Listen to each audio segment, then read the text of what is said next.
I'm Dr. Ryan DeBell from The Movement Fix. This is Movement Fix Monday, and what I want to talk to you guys about is one of the most common reasons that people have low back pain after doing kettlebell swings. Now, anytime I say someone has low back pain due to XYZ, I don't know what the cause is because there are going to be a lot of different causes for all sorts of back pain. But this is something I have seen a lot, and it is very common. So let me show you guys what I'm talking about. There's two types of swings that people do in terms of how they stop the swing at the top. So there's a hard kind of muscular stopping point that people create. So for example, if I was doing swings to here, I go down, I come up, and then I create this firm, muscular, controlled stopping point. So that's swing number one, which is what we want.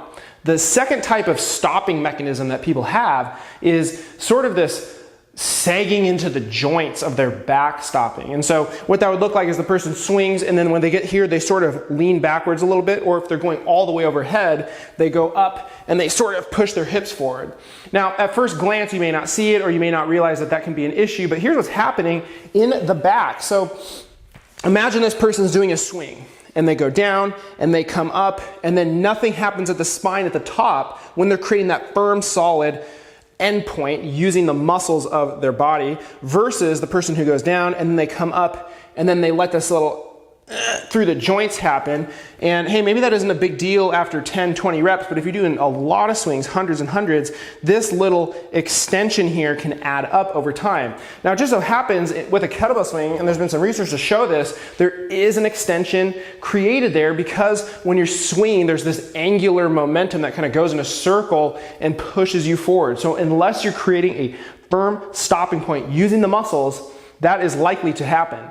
Now, for the person who has this complaint, you have to find that they actually have this thing happening in order for the drill to be effective that I'm going to show you guys.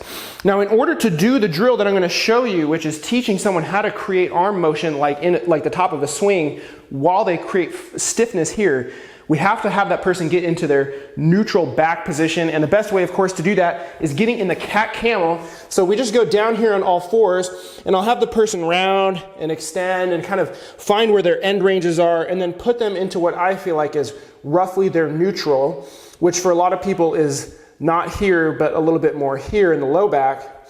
And then I have them concentrate on what that feeling is like, so when they go to standing, they know how to get there. Now, what I have set up here is a band on a pull-up bar, which is admittedly too low for this drill, but it's what I got. So I have it up here. What I'm going to do is get into that position that I just taught myself in the cat camel, which is my neutral. I'm going to have my arms straight. I'm going to hold myself muscularly in this kind of neutral position, and I'm going to pull down here. Now, this is the easier part of the rep. Typically, the harder part of the rep for people is letting the arms come up while the low back and spine stay where they are, and going back and forth. And you can, of course, breathe and brace here to pattern that stuff as well.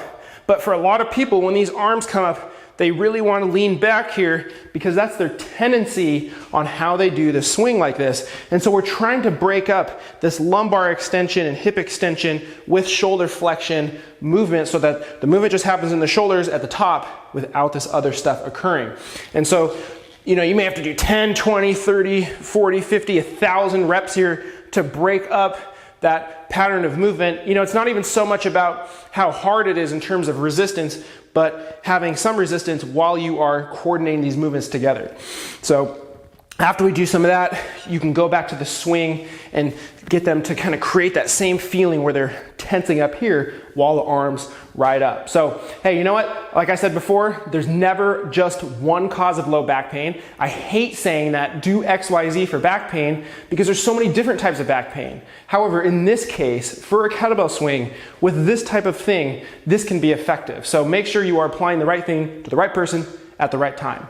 That's what I got for you guys for this week on Movement Fix Monday. Hey, if you don't already like the Facebook page, go to facebook.com/The Movement. Follow me there, support the Movement Fix, and subscribe to YouTube, the YouTube channel, and follow me on Instagram @The Movement Fix. See you guys next week.